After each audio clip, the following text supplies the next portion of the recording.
Hey y'all, a few weeks ago I shared some task cards that I had created that used QR codes so that they would be self-checking for students.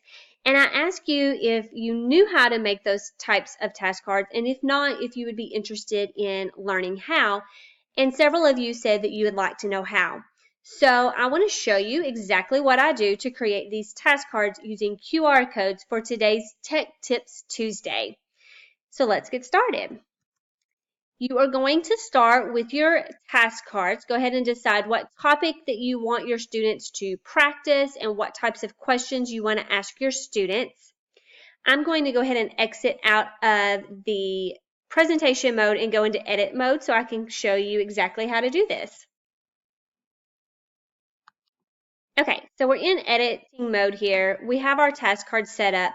If you don't know how to use PowerPoint to make task cards, it's pretty easy. You just want to go to Insert, Shape, and then choose your shape, and I just draw myself a square or a rectangle or whatever I want, and then no fill or white fill, and I thicken the border up, enter text boxes to do my questions and that sort of thing. It's very easy. But today I want to focus on just putting in these QR codes.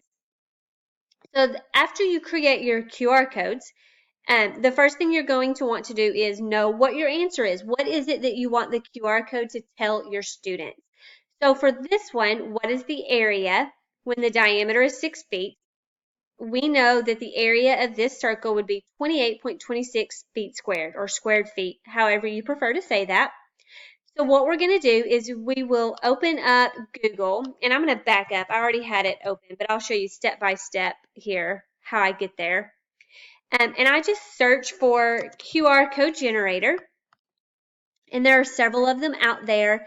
I don't know that one is infinitely better than the other. I just use this first one. It's free, it's easy to use, it works. Okay, let's keep it simple.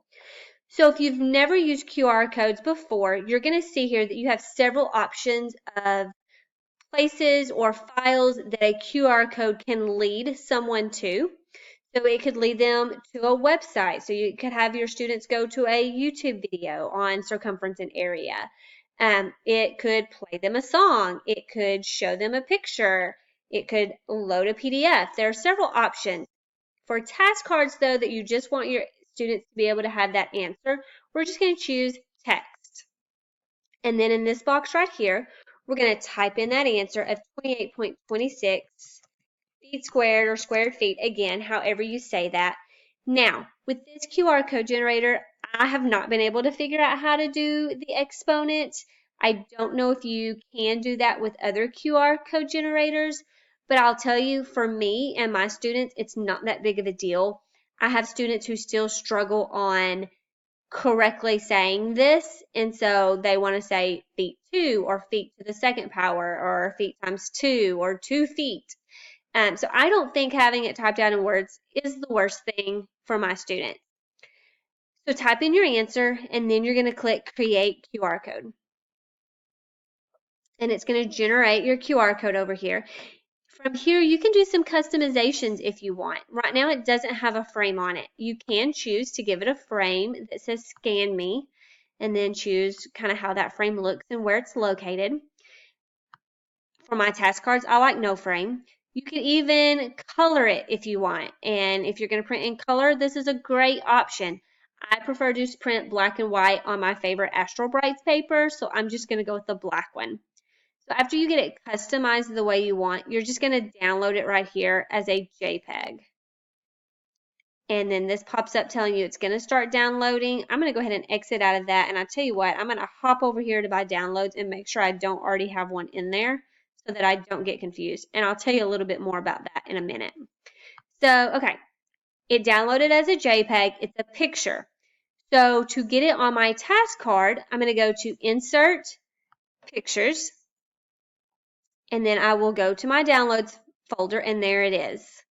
So I select it, and then I'm going to hit Insert, and it's going to be bigger than what I want it to be.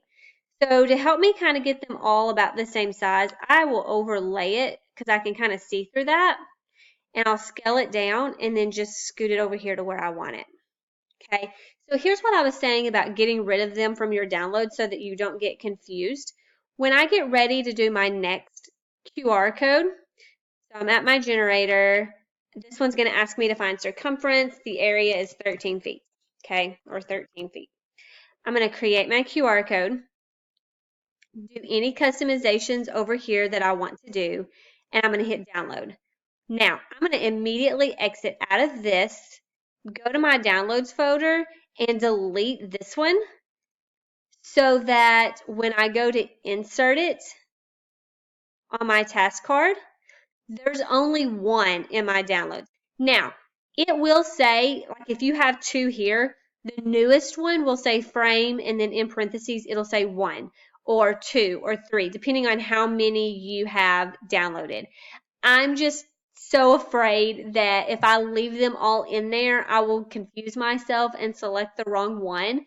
So I like to immediately delete them and just keep one that I'm working with in my downloads folder. So that's just a little tip that helps me.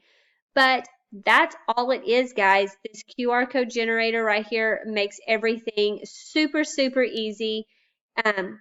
These task cards are perfect for stations or just extra practice. Work with a buddy. I'll solve the problem and then hand you the card, and you can scan it and tell me if I'm right or wrong. And then if I'm wrong, I can rework it, or we can work on it together. So I think there are a lot of options of using QR codes on task cards and just in the classroom. So I hope that that makes sense for you, that it was very clear. If you have any questions, do not hesitate to ask. I would love to answer those and talk with you about ways to use QR codes in the classroom. And we will chat again soon. Bye, y'all.